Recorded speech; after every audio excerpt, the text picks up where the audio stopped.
Meus irmãos, graças e paz a todos, boa noite. Pedir vocês, por gentileza, para vocês curvarem a vossa cabeça, para a gente começar a nossa aula de hoje, enquanto alguns alunos vão chegando. Senhor, nós te louvamos, ó Pai, te agradecemos por desfrutarmos da Tua presença. Queremos, ó Pai, te pedir mais uma vez mais para o Senhor falar com a gente, como o Senhor tem falado. Eu costumo classificar essa turma aqui, essa aula, como um bate-papo entre o pai com os filhos. Aqui o Senhor fala com a gente, nos direciona, nos instrui, nos exorta, nos corrige, nos ensina. E eu te louvo por isso, Senhor. Muitas das vezes, ó Pai, conversas entre esposa e esposo, o Senhor traz à tona aqui como resposta para a família, como resposta para o casal, como resposta para o ministério, para a chamada, para a vocação. Eu te peço, ó Pai, a mesma presença que nós tivemos hoje ali, Senhor, no escritório, gravando aquela mentoria sobre a vida de Paulo. Aquela aula, Pai, por vídeo, Pai, foi tão tremenda que o Senhor nos alcançou e alcançou os alunos que estavam do outro lado também, nos resultando em lágrimas, em quebrantamento, em renovo. Eu te peço mais uma vez mais, fale conosco por meio da Tua palavra. Todavia, Senhor, a Tua palavra não volta vazia. Eu te peço, Pai, que essa noite seja noite de aula, mas que o Senhor fale com a gente, não aquilo que queremos, mas aquilo que precisamos, para a glória e para a honra do Teu santo e poderoso nome, em nome de Jesus. Amém. E graças a Deus. Amados, apostila, página 101. Não? Sobre a transição da teologia.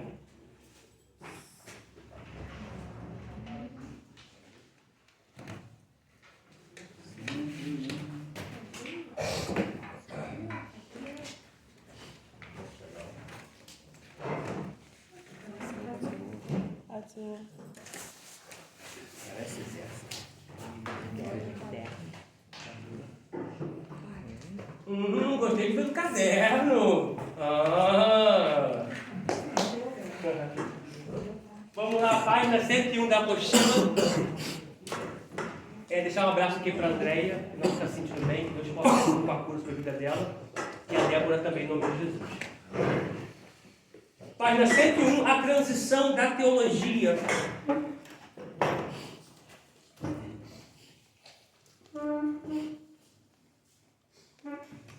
Amém? Amém. Página 101, a transição da teologia. A transição da teologia para a antropologia, isto é, do estudo de Deus para o estudo do homem, é natural. O homem não é somente a coroa da criação, mas também é objeto de um especial cuidado de Deus. E a revelação de Deus nas Escrituras é uma revelação dada não somente ao homem, mas na qual o homem é de interesse vital. Não é uma revelação de Deus no abstrato, mas uma revelação de Deus em relação às suas criaturas e, particularmente, em relação ao homem. A pergunta, que é o homem? Essa mesma pergunta, vá por favor em Salmos. Salmos de número 8.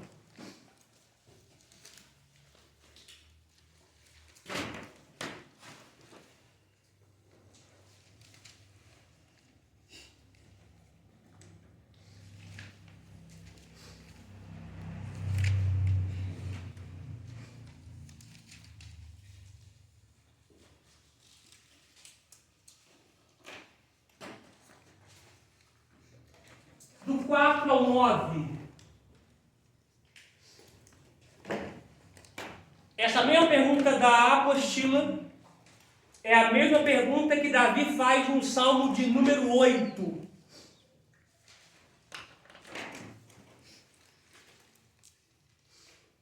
E qual é a pergunta que Davi faz no Salmo de número 8 em forma de canção?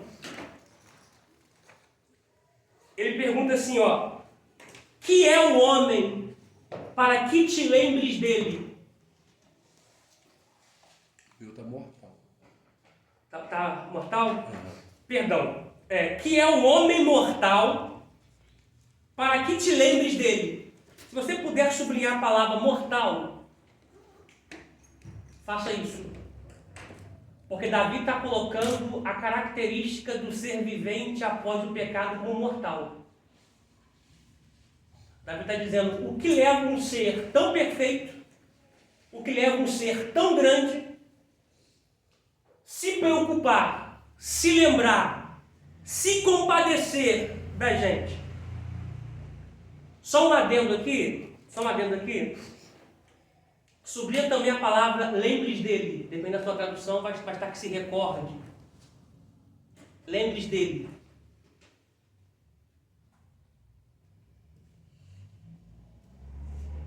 Pergunta é, Deus esquece? Não. Essa expressão aqui no hebraico denota tempo. Que é o homem mortal para que no tempo exato Deus venha e cumpra aquilo que ele designou. Já vale um glória já.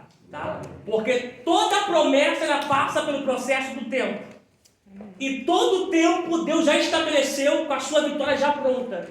Você precisa atravessar o processo para receber aquilo que já está pronto. Quando a gente lê lá em Gênesis que Deus se lembrou de Noé, não é que Deus se esqueceu de Noé, é que chegou o tempo de Deus abrir a porta da arca. Porque você sabia que a porta da arca quem fechou foi Deus? Porque se Deus permite que o homem feche, a gente abria para outras pessoas entrarem. Mas o que Deus fecha, ninguém abre. E o que Deus abre também ninguém fecha. Aleluia. Ô glória. Deixa eu trazer uma nota aqui rapidinho sobre isso aqui. A gente vai voltar a ler aqui sobre ainda Adão, sobre ainda Noé. O que é interessante é que a porta da arca, quem fechou foi Deus. E a janela da arca ficava em cima. Porque quando você pensar que está ruim na arca, dê uma olhadinha por cima. A arca não tem leme e a arca não tem âncora. O leme é que direciona, a âncora é o que para. Porque o projeto que Deus fez na tua vida, ninguém para. Amém. E quem direciona o projeto que Ele tem na sua vida é o próprio Deus. Amém. Ô glória. Amém. Voltando para aqui, para Salmo de número 8. Tá? Então, essa expressão lembrar aí denota um tempo que Deus traçou específico para que as coisas se concretizem, para que as coisas se realizem. Tá? Voltando aqui para o versículo de número 4, verso 4. Que homem mortal para que lembre dele, e o filho do homem para que o visites. Isso aqui eu preciso pontuar. Essa época aqui, o Espírito Santo vinha e se retirava. Vinha, usava o profeta, a profetisa, ele falava o nome do Senhor, depois o Espírito se retirava. Davi compreendeu a presença tamanha do Espírito Santo, porque se você pontuar, gente, desculpa, é um pensamento meu, e você há de convir. Se você comparar quem errou mais, Davi ou Saul, você vai ver que Davi errou muito mais. Só que a diferença de Davi é que Davi errava e se arrependia. Saul não, Saul errava, Saul mesmo errava, falou com Samuel, Deus arrancou de mim um trono, mas fica aqui comigo esse dia, essa noite, para que o povo não veja você indo embora. Ou seja, fica aqui de aparência, eu já perdi o trono, já perdi a bênção, mas fica aqui. Deus não trabalha com aparência. Davi compreendeu isso que falou, Senhor, Salmo 51, que o Senhor não retire de mim o teu Espírito Santo. Aleluia. Versículo 5. Contudo, pouco menor o fizeste que os anjos. Sublinhe, por favor, a palavra menor dos que os anjos.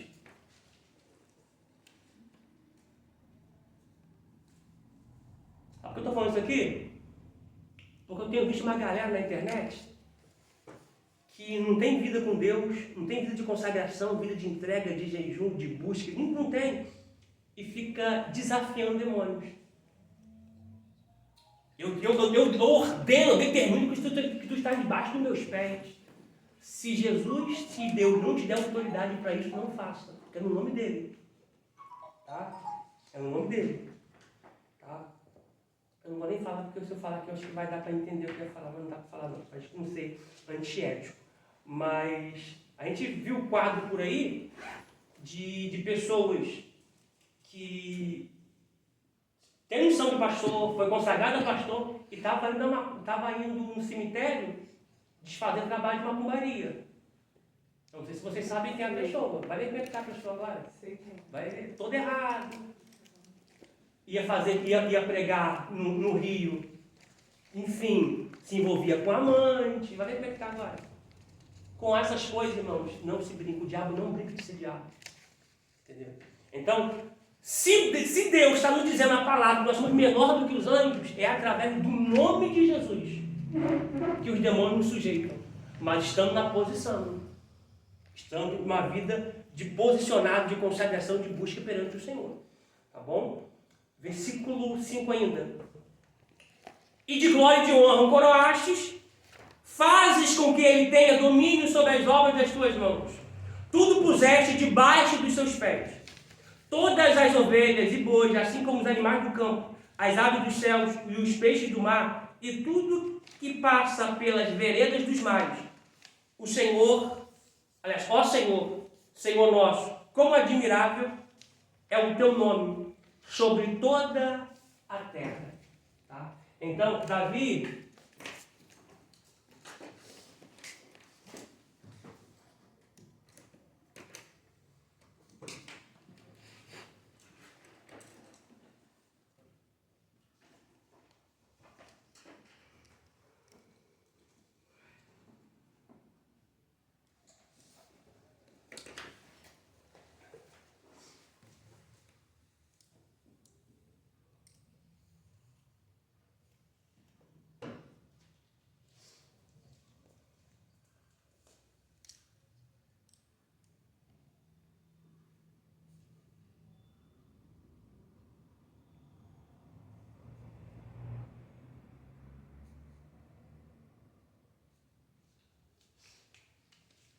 escrevendo, a gente retoma a apostila novamente. No último parágrafo.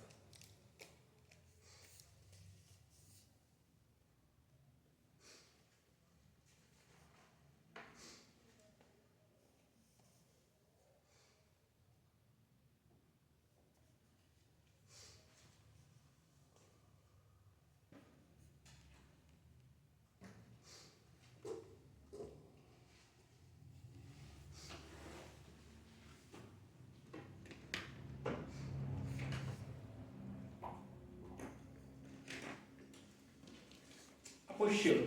Último parágrafo.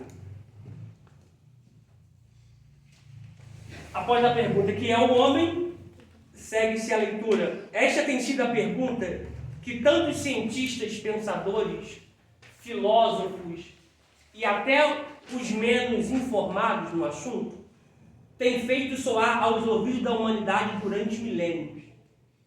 Mas glória a Deus que as Escrituras Sagradas respondem a esta pergunta, embora muitas vezes contrariando a voz da filosofia, mostrando que o homem é muito mais que um amontoado de peles, carne e ossos. O homem é a coroa da criação universal. Somente Deus pode verdadeiramente revelar Deus. Isso aqui é tremendo. Se você puder sublinhar isso aí, sublinha. Somente Deus pode verdadeiramente revelar Deus.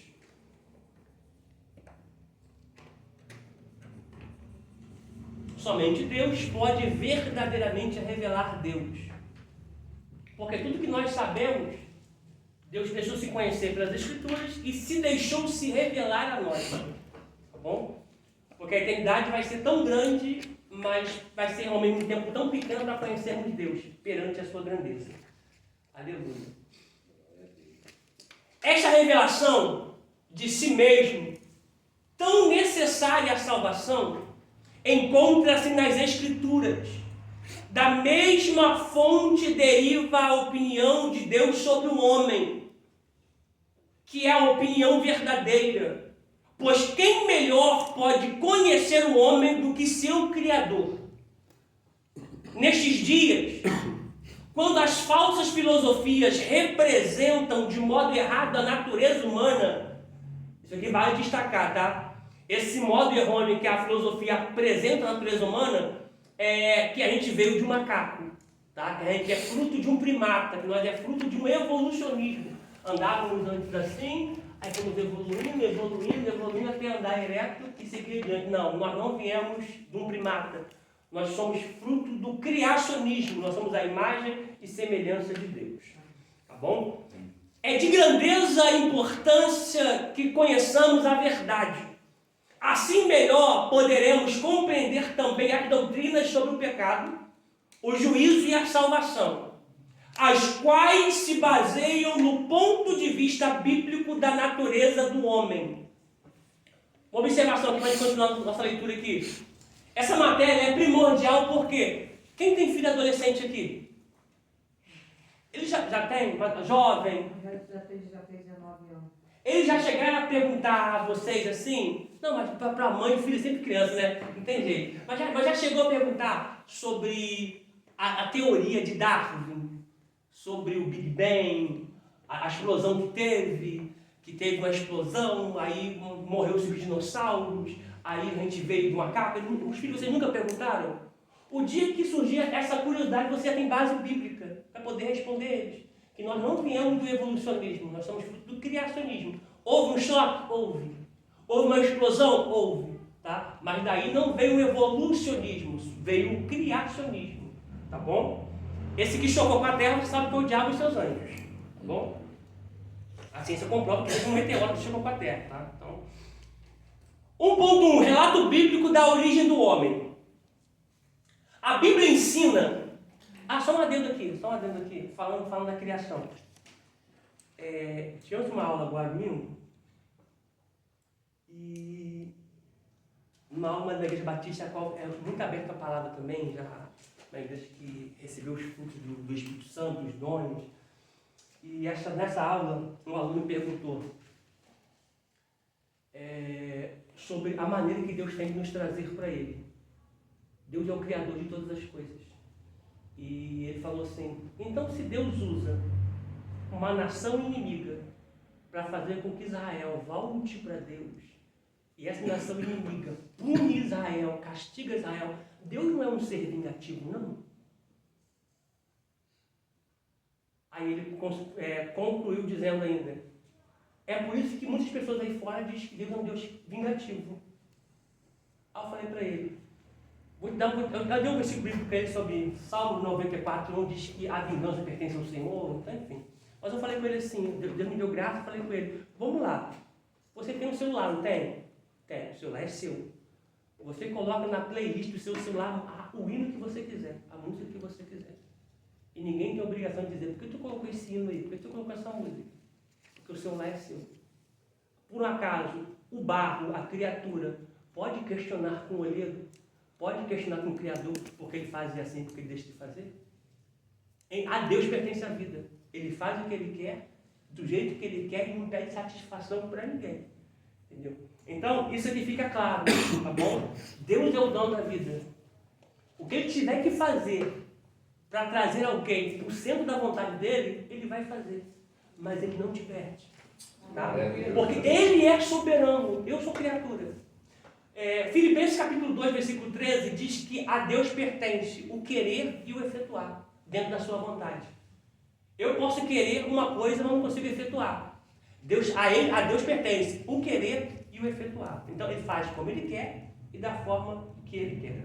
Aí ele, então eu entendi. Então quer dizer que nós não somos marionetes, irmão. Essas pessoas ficam vendo YouTube e acabam absorvendo isso. Quem sou eu para falar que eu sou marionete de Deus, para que Deus fica me monitorando do jeito que eu tenho que fazer ou não? Ele faz do jeito que ele quer e sabe o que é melhor para mim. Eu vejo hoje, ele vê o amanhã e o futuro. Tá? A nossa vida, irmão, se a nossa vida está nas mãos de Deus, está na mão da pessoa certa. Porque ele sabe o nosso amanhã melhor do que a gente.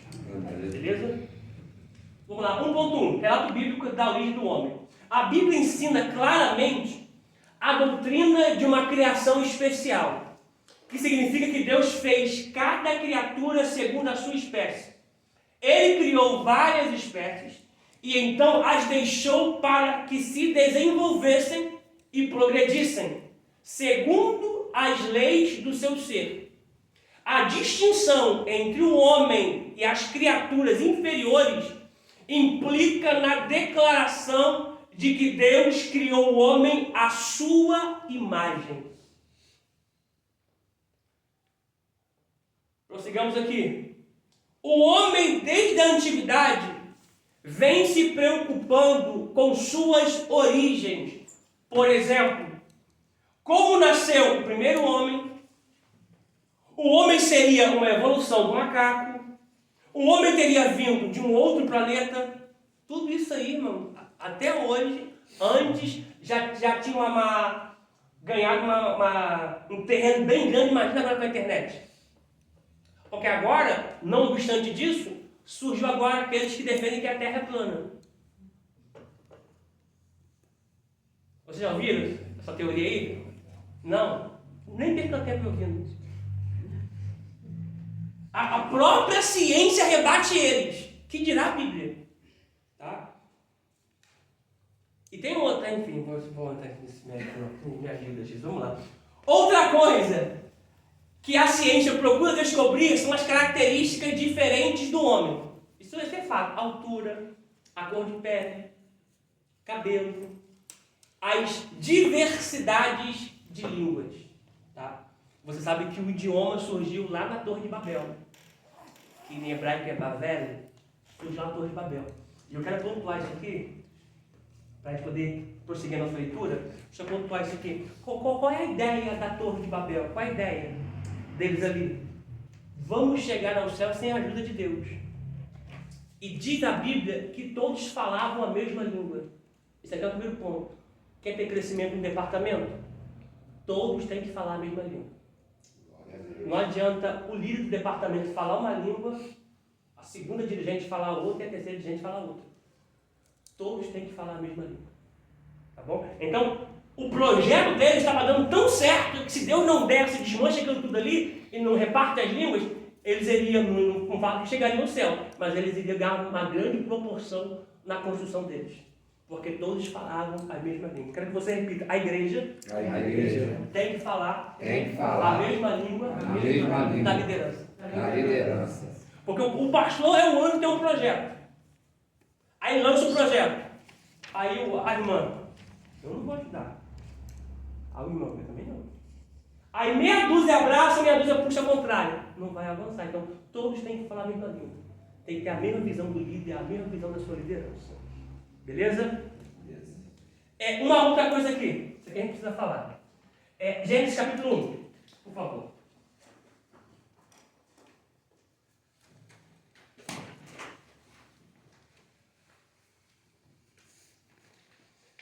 Versículo 1 e 27.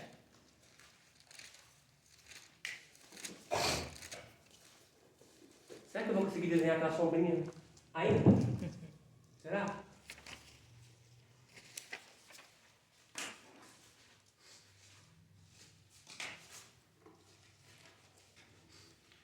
Gênesis capítulo 1, versículo 27 ali.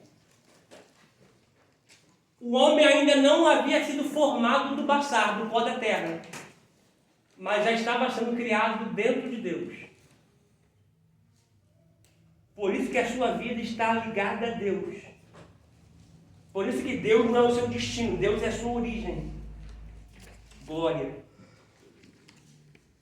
Gênesis capítulo 1, versículo 26 e 27, diz assim, Gênesis capítulo 1, versículo 26 e o versículo 27.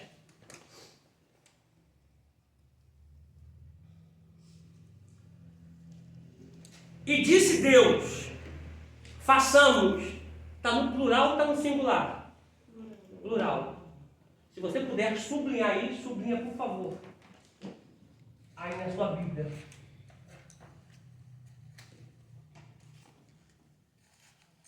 Vou botar aqui está o Pai e o Filho.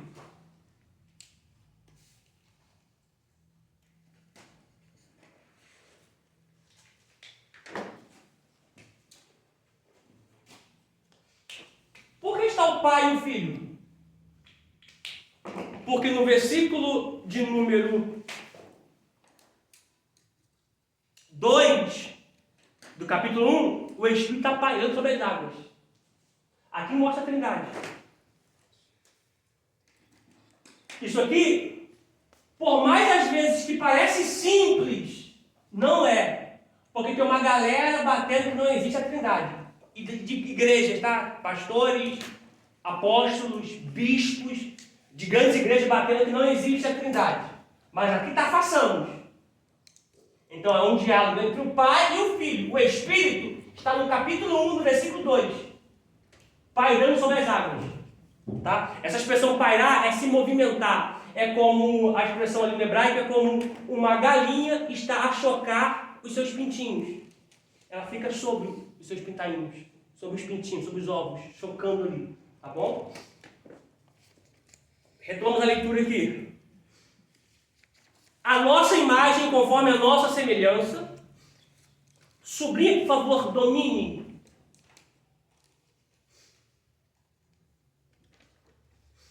Porque a gente precisa ter domínio não só sobre as coisas que Deus criou, mas sobre a nossa natureza. Isso é um do fruto do Espírito. Lá em Gálatas 5. Domínio próprio. Esse domínio próprio, irmãos, engloba tantas coisas. Tantas coisas. Inclusive dominar a si mesmo. Você já reparou? A gente é mestre em sentenciar os outros. Um dia Natan chegou e falou assim para Davi, um homem tinha 100 ovelhas e o outro tinha uma. E esse cara pegou essa uma ovelha que essa pessoa tinha, ao invés de pegar as suas 100, e matou. O que a gente faz com esse cara? Davi olha para Natan, esse cara me desculpa quem ele é. Ele tem que instituir a ovelha que ele perdeu e tem que matar esse cara. Quem é esse cara? Natan, esse cara é tu. Aí Davi, misericórdia. Você reparou? Que para sentenciar os outros a gente, ó. Mas quando é para nós mesmos, a gente não consegue ter essa mesma sentença. Porque é muito fácil falar assim, não, mata ele. Acaba com ele. Mas e quando é a gente? Tá? Então isso aqui é o quê? Empatia. Se colocar no lugar de. Eu sempre costumo dizer em escola de líder, gente, às vezes existe coisa que a gente é acometido no que existe disciplina. Às vezes o líder pega a disciplina e pega uma pessoa para disciplinar e disciplina a pessoa, mas joga a pessoa para o canto. Vai matar a pessoa. A disciplina, claro que você tem que corrigir, a disciplina é para ensinar, mas a disciplina é tratamento. A pessoa precisa ser acompanhada. Precisa estar ali, acompanhando se a pessoa está bem. Porque se botar de canto, está em casa? Fica em casa, que cumpra a disciplina em casa. Vai morrer espiritualmente em casa. E depois para trazer para a igreja de volta, é um custo. Então a disciplina existe sim, só que a disciplina não é para deixar de lado. Ainda que a pessoa não possa exercer mais os cargos, departamento, mas precisa de um acompanhamento.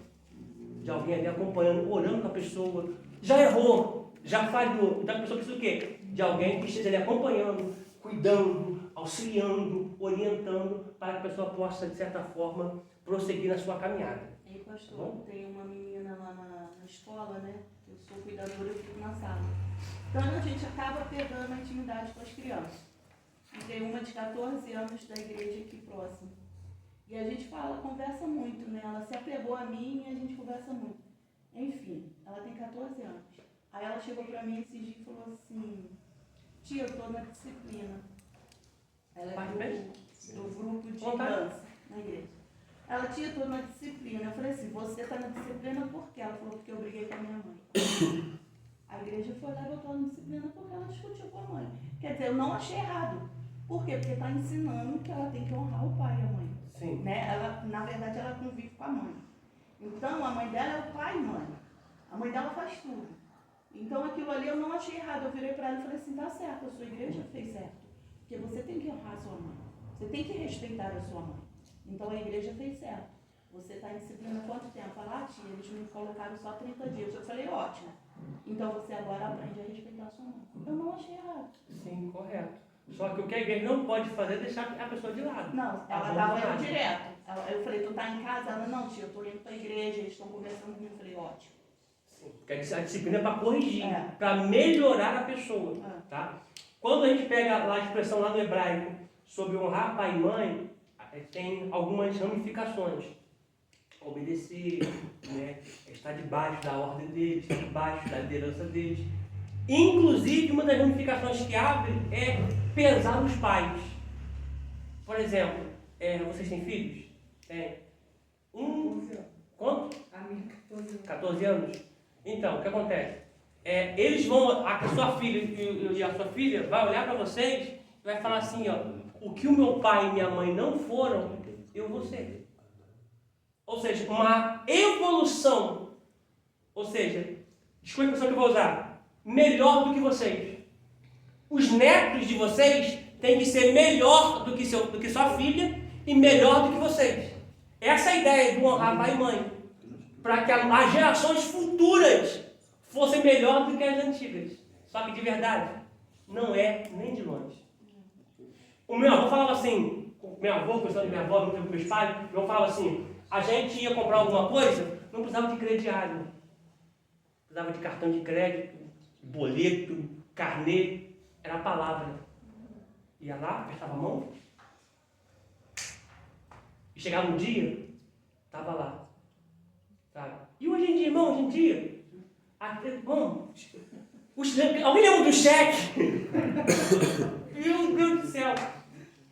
Às vezes, irmão, vai pessoa na casa do crente cobrar aqueles camelô. Vocês sabem aqueles camelô, né? Tem mãe que fala pro filho, fala que mamãe não está em casa, não. Aí o cara bate na porta, sua mãe tá aí! Tá não! E a mãe lá dentro de casa. Aí depois tem que ensinar princípio pro filho. Você está mentindo para a mamãe por quê? Mas olha o legado que ela está deixando. Você está entendendo? Então a gente hoje em dia, igual a nossa aula é muito abrangente. A gente lida muito com casais. Né? Casal não pode brigar.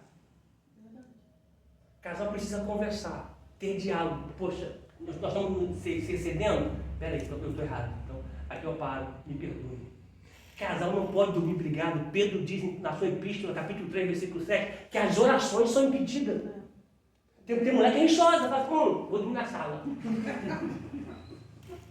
E tem uns que falam assim, eu vou para casa de mamãe. Junta as coisas e vai. Aí tem umas que ainda botam na internet, bagunçando a vida do cara. Sabe? Então o que acontece? São coisas que a gente vive, que tem pessoas na sua casa que estão observando. Eu tenho alunos que falam comigo assim, ô pastor, eu obedeço meus professores e obedeço meu patrão, porque assim meus pais me ensinaram. Eu nunca vi meu pai brigando. Eu nunca vi meu pai e minha mãe discutindo. Sempre que quando tinha uma rusga, ela chegar em casa e resolver no quarto, conversando, se acertando. Preciso melhorar aqui, deixei de desejar aqui, e por aí melhorando, gente. Detalhe, olha só. Olha para mim aqui. Como é que Deus é tremendo? Deus está falando nessa aula, irmão. Olha só. Se for brigar, vai unir ou vai afastar? Como é que vai brigar? Não, quando ele chegar. Não, que horas tem? 5h25, 6 horas ele entra pela porta. Quando ele chegar, ele vai ouvir. Não é assim que vai resolver. E tem mulher que vai encontrar o cara no portão. Para o cara nem botar a mochila com a marmita, nem tomar um gole de café. Nem um copo d'água. Nem um copo d'água, a mulher tem que tocar no portão. A Bíblia chama essa mulher de mulher rixosa. Mas tem moças que estão brigando na rua dentro do carro mesmo. Aí, Deus está falando ou não está falando? Está falando, hein? Deus está falando. Sabe? Tem mulher, tem homem também, tá? Isso aqui no geral, que muda. Sabe? Aí você às vezes está ali, você acaba... Um cara de conversa, sabe? Já começa aquele negócio. Eu não dá para falar, não dá para falar. A gente passou por uma situação que eu falei, misericórdia. Eu vou falar assim, grosso modo. Eu fui para um município para dar aula. Olha só, fui para dar aula. Uma conferência. Chego lá, não teve a conferência. Cara, como eu chorei. Ela aqui de prova, como eu chorei. Eu falei, Deus, eu vim para cá só para dar essa conferência, não teve essa conferência. Agora eu tenho que voltar para casa. Como eu chorei. Fui me hospedar na casa desse casal. Eles faltaram um pouco, saíram um tapa. Deus falou comigo assim, tá vendo por que eu te trouxe aqui? Fala, mano, te por causa de um casal de líderes Meu Deus. que iriam se separar naquela noite, estavam quase se estapeando. Aí eu falei, Senhor, eu entendi. Hoje, né, graças a Deus, por meio do Espírito Santo, o caminho dele está restaurado. Ele mexe, me manda mensagem, a esposa dele me agradece. Eles têm quantos anos? Uns 3 anos, mais ou menos? 4? Não, tem uns 5, 6 anos já. Tem 6 anos? E eles me agradecem até hoje. Deus parou uma conferência para tratar de um casal. Sabe por quê? Porque a conferência ia me render valores. E Deus me mostrou que o maior valor não é o valor que está na carteira, não é o valor que está no banco, é o valor família. Esse é o maior valor. Sabe? Então, valorize a sua família. Tá bom? Eu não sei, irmãos. É Deus falando aqui, a gente poder voltar para cá, a gente voltar ali. Eu não sei quanto tempo tem que você não dá uma rosa, um bombom, uma declaração de amor. Faça isso. Mulher gosta. Tem vezes que a mulher fala assim, eu estou com vontade de comer alguma coisa gostosa. Eu tô falando pra ele pegar essa cena. Mão, leva ela ali na base e fala assim, anda por aqui que tu quer aí, ó. Às vezes é um hambúrguer, mano, às vezes é um hambúrguer, às vezes é uma pizza. Uma coxinha, o que seja. Mulher gosta. Só que, irmão, mulher, não adianta, olha só, não adianta. Não é falha. Mulher gosta de falar. Mulher gosta de conversar. Muito. Se você me perguntar, como é que foi teu dia? Eu vou falar, resumindo, até chegar aqui, rápido. Mulher não. Ela vai no mínimo detalhes. Como levantou, como calçou o chinelo, como acendeu o fogo. O mínimo detalhe é de mulher. Só que antes a gente conseguia ouvir quando estava namorando. Ele ficava assim, desliga você, cara. Desliga tu, sua boba. Ficava assim. Eita! É ou não é? Desliga. Não, vou desligar. Primeiro tu, sabe ficar mais quieto? Hoje em dia. Caramba, meu Deus do céu. Desligou na minha cara. Desligou na minha cara, não pode ser assim. É o maior valor que você tem, a sua casa, a sua família, o seu maior patrimônio. É a sua casa. Valorize. Tá bom? Dorme, brigada, ainda vai pro joelho orar ainda. Glória a Deus. Gente, a Bíblia, quer ver? Abre, por favor, aí deixa aberto aqui. Eita, deixa aberto aqui. Abre aí em Epístola de Pedro.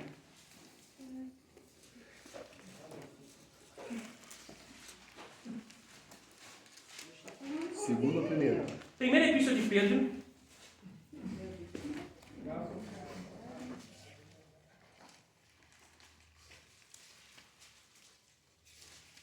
Pega a senha que eu vou dar aqui para vocês hoje, hein? Pegar uma senha aqui, hein? Primeira Epístola de Pedro. Depois eu continuo aqui, ó. Primeira Pedro.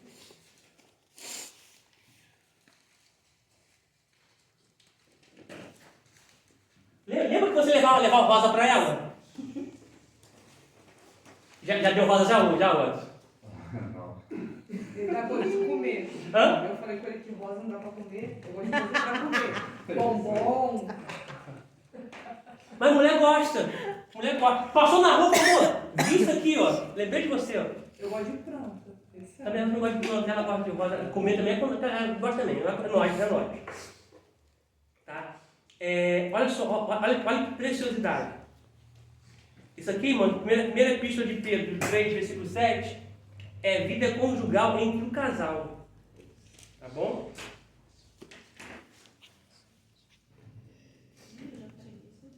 É tremendo. Tá?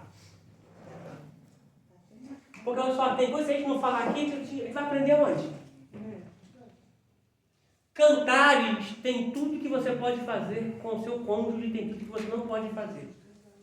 Tá? Quando eu aplico palestra para casais no meu tablet, tem muita coisa ali. Sabe? Eu boto até proibido criança. Proibido menor para 18 anos. É para casal mesmo. Sabe? Porque tem pessoas querendo fazer aquilo que não pode e deixando de fazer aquilo que pode. A Bíblia dá respaldo para isso. O que não pode eu não faço. O que pode eu faço. Porque a pessoa pode fazer o certo, não quer fazer o certo, quer fazer o errado.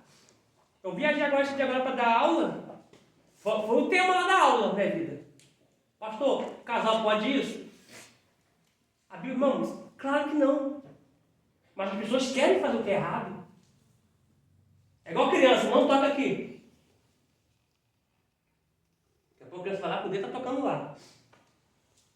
Ó, 1 Pedro 3,7 diz assim: igualmente vós, marido, coabitai, tá? Se você puder sublinhar a palavra coabitai, faça isso. Isso é viver, tá? Viver. Isso que é viver engloba ato sexual, tá? Viver. Viver como marido e como mulher, tá? Ó, coabitar, vou botar aqui, ó. Coabitar. Coabitar, irmão, é igual a coito. Tá? Igual a coito. Tá? Eu estou aqui botando as palavras suaves, tá, gente? Para ser bem específico.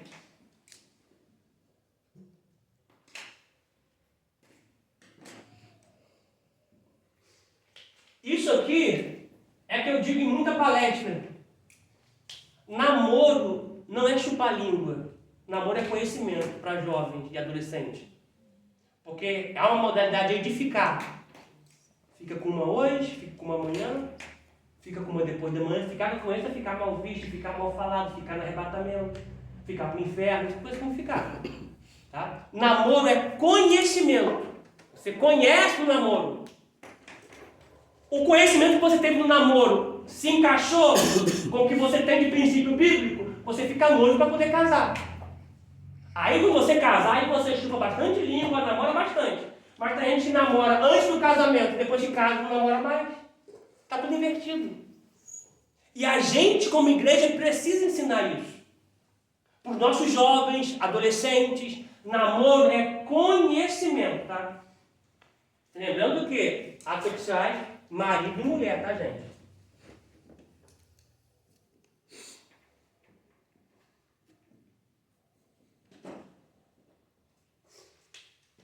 Tem gente que casou, virou amigo. Tá? Então, namoro é conhecimento. Então, coabitar é o coito, é a conjunção carnal, tá? Entre marido e mulher. Tá? Marido e mulher. Prosseguimos a leitura. Coabitai com ela com entendimento. Coabitar com ela com entendimento. Por que com entendimento? Porque tem que ter sabedoria para lidar com mulher.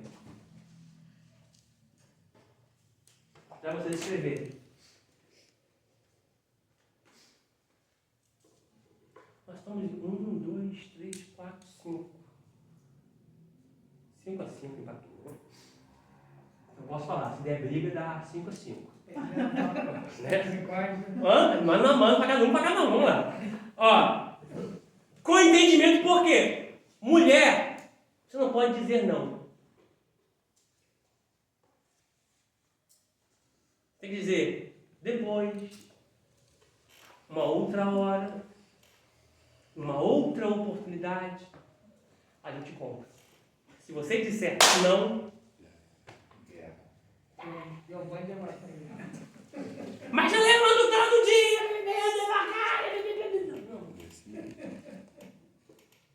então aprenda, tá? Não, outro dia, uma outra ocasião, uma outra oportunidade, a gente... Dando honra à mulher como vaso mais fraco. Mais fraco que eu falo, irmão, é de sentimento. Porque mulher é osso duro de roer. Se você estiver espirrando, mulher não, mulher está espirrando, gripada, está com o filho no colo, arrumando a casa, vendo a panela no fogo, estendendo roupa no varal.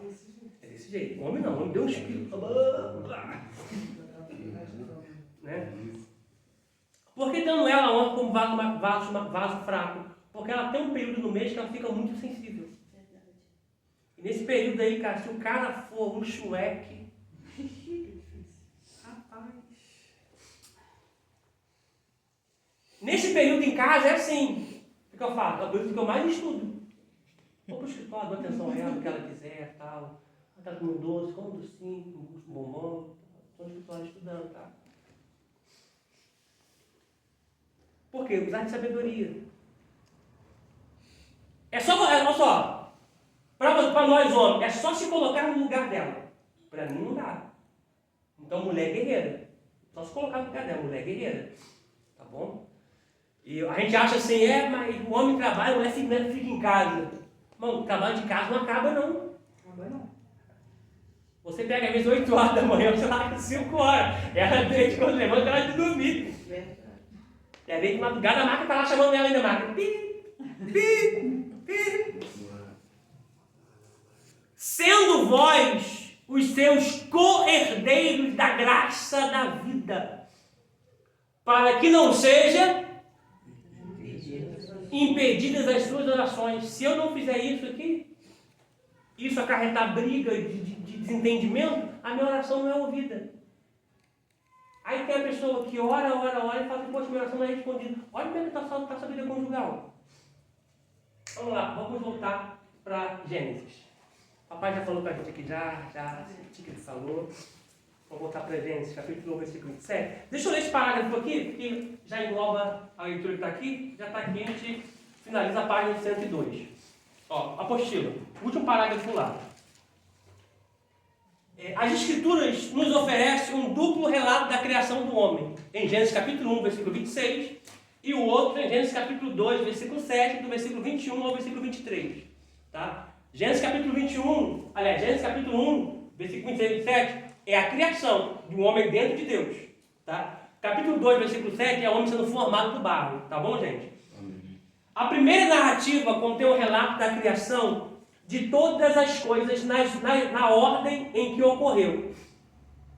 Enquanto a segunda agrupa as coisas em sua relação com o homem, sem nada implicar com respeito à ordem cronológica do aparecimento do homem na obra criadora de Deus. Indica claramente que tudo que precedeu serviu para preparar uma adequada habitação para o homem como rei da criação. Ela nos mostra como o homem foi colocado na criação, rodeado pelo mundo vegetal e animal, como ele iniciou a sua história. Vamos lá, página 103. Deixa eu agora ler com você capítulo 1 de Gênesis. Novamente.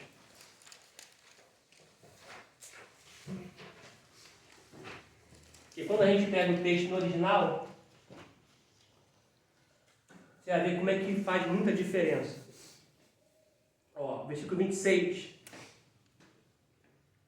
Façamos o homem à nossa imagem. Essa palavra imagem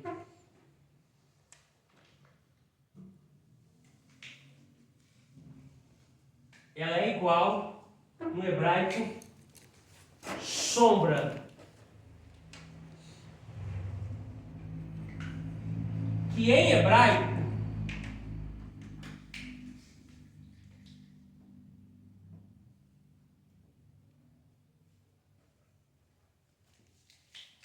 é tzel em hebraico.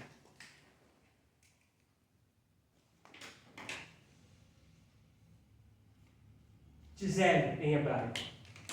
Imagem e sombra em hebraico é a mesma coisa, é tzel, tá? Que nos dá uma ideia disso aqui, ó. Mas tá lá. Agora requer muita atenção, vocês vão conseguir desenhar, ó. Dá uma ideia disso aqui, ó.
Deus, essa é a ideia da aliança. Deus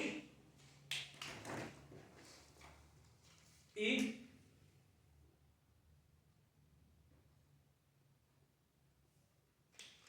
o homem.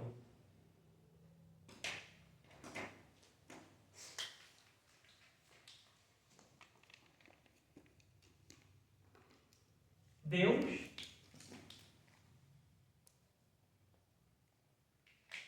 e o homem.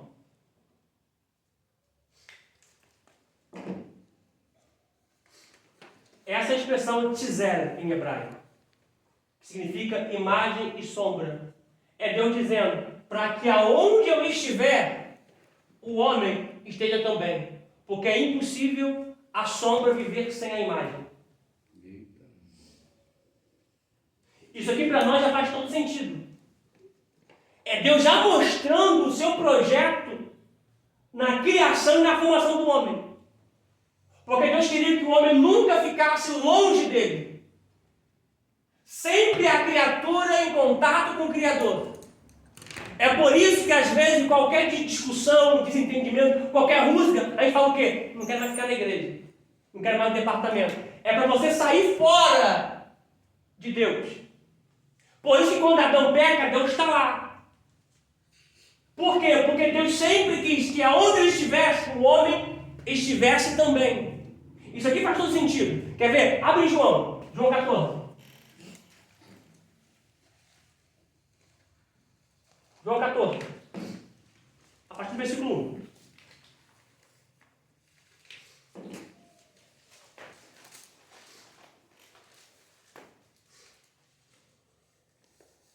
Aleluia, Jesus, glória. João 14.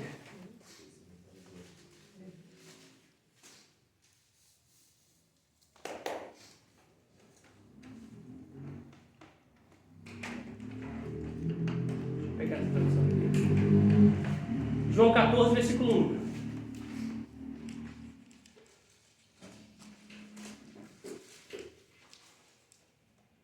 Por isso que não existe vida longe de Deus. Só existe vida em Deus. Toda criatura que viver longe de Deus morre. E toda criatura que estiver em contato com o Criador tem a vida eterna. Glória a Deus, aleluia. A Bíblia nos compara com o maná. O maná ele tem que ser colhido antes do sol nascer. A palavra maná em hebraico é o que é isso? Maná é a provisão que Deus enviou para Israel no deserto. Quando Israel acordava de manhã, nem clareou o dia, o sol nem nasceu, lá está o maná. Porque a provisão de Deus vai vir sempre antes de você acordar. Glória. Você já acorda, a provisão já está lá. A provisão diária. Você nem acordou amanhã, mas já está lá a provisão para a sua quarta-feira. Louvado seja o nome do Senhor. Tu nem chegou na quinta, a provisão já está lá. Tu não chegou na sexta, a porção é dobrada. A porção é de sexta e de sábado. Que isso possa vir essa semana sobre a nossa vida, em nome de Jesus. Glória. Qual maravilha. O povo abria a tenda e olhava o grão pequeno. A Bíblia diz que ele tinha cor de bedelho. E dizia, o que é isso? Maná, o que é isso? Ou seja, é uma interrogação. É todo dia você acordar e Deus com a provisão você dizer, Deus, o que é isso? Isso é surpresa, tá, gente? Então, Deus tem surpresas para nossas vidas. Eu creio. Oh, louvado seja o teu nome. Tá? O maná ele tem que ser colhido a porção que você aguentaria comer. Para sua família. Se você pegasse a mais, estragava, embolorava e cheirava mal. Mas diz a Bíblia que naquele grande dia, Jesus disse assim, ó, vou te dar o direito de você comer o maná escondido. Dentro da arca. Por que fora da arca o maná estraga e dentro da arca não estraga? O maná representa a gente. Fora de dentro a gente cheira mal. Por causa dos nossos pecados, das nossas ações, das nossas atitudes. Mas em Deus nós temos vida eterna. Louvado seja o teu nome, Senhor. Oh, glória. Olha o que diz João 14, versículo 1. Não se turbe. Tem uma tradução que está diferente, o início. Por favor, João 14, 1.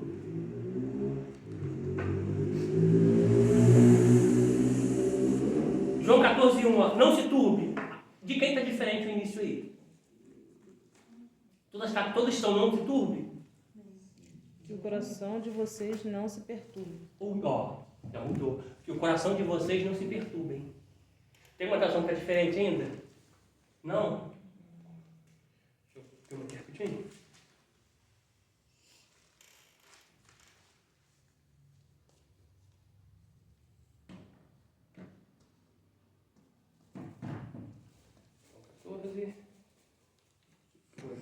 Deixa eu ver aqui na NVI. Não fiquem aflitos. Hã? Não fiquem aflitos. Não fiquem aflitos. Ó, não se perturbe o coração de vocês. Então, na maioria está assim, ó, não se turbe ou não se perturbe, não fique aflito. Isso aqui é uma palavra de consolo, de afago, de amparo. Não se turbe o coração de vocês. Credes em Deus, credes também em mim. Peraí. Tu consegue ver a diferença aí do pai e do filho aí? Credes em Deus, credes também em mim. Então, ou você que prega aí sobre a Trindade contra a Trindade, então Jesus está com um problema aqui. Porque alguém diz que Jesus é o próprio Pai, que o Pai é o próprio Cristo. Então como é que vai dizer, apóstolo? Como é que vai dizer, poxa, credes em Deus e credes também em mim? Ou seja, o Pai é um e o Filho é outro. Tá? Credes em Deus, credes também em mim. Aí, olha o versículo 2. Na casa do meu pai há, sublinha a palavra aí, há, ou existe na tradução, há. Essa expressão há é uma afirmação que já existe. Na casa do meu pai há muitas moradas. Tá? Então, as moradas existem. As moradas estão lá. Aí ele prossegue. Se não fosse assim o quê? Se não tivesse essas moradas. Se essas moradas não existissem. Aí ele prossegue. Se não fosse assim, eu não vou, teria dito, pois vou preparar-vos lugar. E se eu for e vos preparar lugar, virei outra vez. E vos levarei para mim mesmo. Olha para cá. O que Jesus está dizendo? Já existe morada. A morada já está lá. Se não fosse assim, eu vos teria dito, eu vou preparar lugar. Ele não vai preparar lugar. Já está tudo preparado.